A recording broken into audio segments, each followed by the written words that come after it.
the Detroit Lions went out and were forced to sign Jamal Adams, safety, outside linebacker Quan Alexander, defensive tackle Miles Adams. And these guys might have to play Thursday in a massive game. And they keep having to get guys off the street. David Long, who was just signed, is going to have to play in this massive game.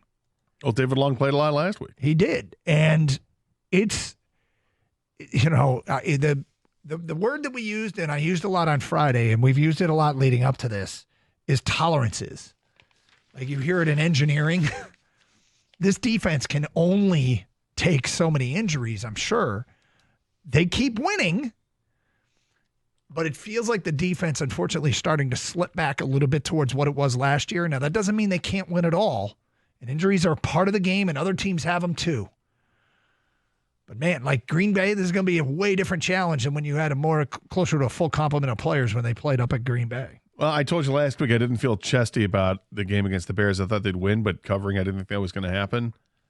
At halftime, it was amazing when you look at what was going on. I mean, the stats at halftime, the Lions were up 16-0.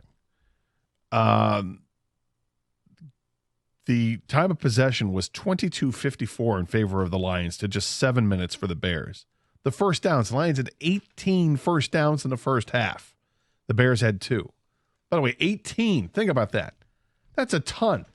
Considering that the week before when they were damn near perfect, they had like 36 or something like that. They were on that pace. Total yards in the first half, the Lions had 279, so on pace for well over 500 yards. The Bears had 53 yards in offense in the first half. In the rushing total, the Lions had 145 in the first half. The Bears only had 19 in the first half. It was dominating without dominating the scoreboard. It was still a 2-score game at 16-0 because the Lions missed opportunities, and they actually missed a field goal.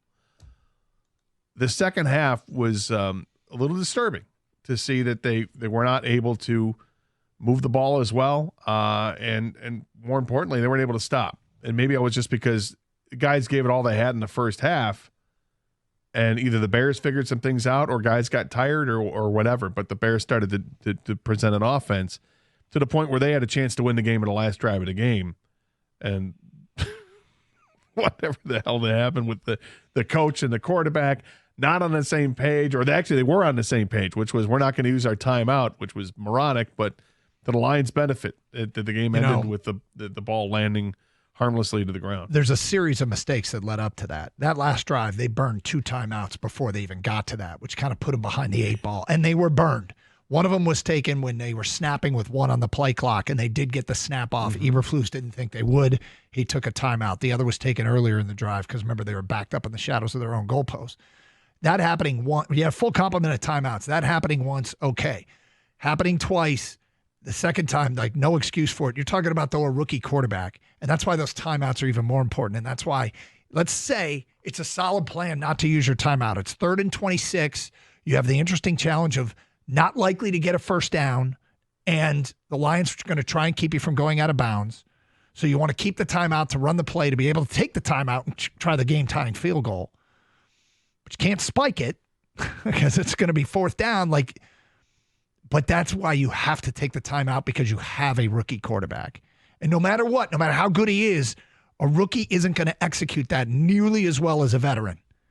And then he's up there trying to change the play, and he doesn't have time for that. And so, Eberflus, if it weren't like the last straw, if there weren't already catastrophic end-of-game mistakes, he might survive it.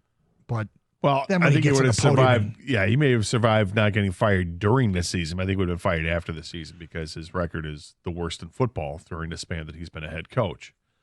But I thought after the game that if I were a member of the Bears, I'd be so pissed at my head coach for not calling timeout that I was surprised that he made it onto the plane to fly back to Chicago with the team. Like, this was something that I would have said, you know what? Why don't you hold back? Maybe you take the train, or maybe just hang out in Detroit for the holiday here, because we don't need you back right now. Not around these guys.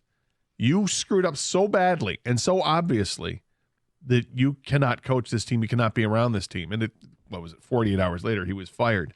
It was just a horrible, horrible coaching blunder in a series of blunders. 248-5399.